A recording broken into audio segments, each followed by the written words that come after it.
Hello, good evening guys. Hello, good evening everyone. और कैसे हो? उम्मीद करता हूँ बहुत अच्छे, बहुत बढ़िया होंगे। कल से बिहारी लोग की छठ पूजा शुरू हो रही है।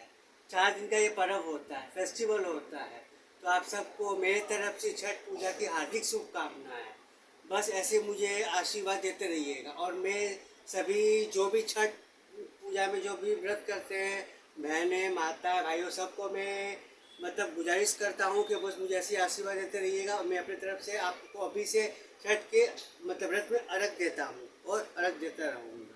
बस मुझे ऐसे आशीर्वाद दीजिएगा और मेरे चैनल को लाइक, फॉलो एंड शेयर कीजिएगा। मेरे 3 चैनल से फेसबुक, इंस्टाग्राम, यूट्यूब। आप मेरे वीडियोस देखते आ रहे और पसंद भी करते हैं। तो ऐसे मुझे अपना सपोर्ट, प्यार, आशीर्वाद देते रहिए।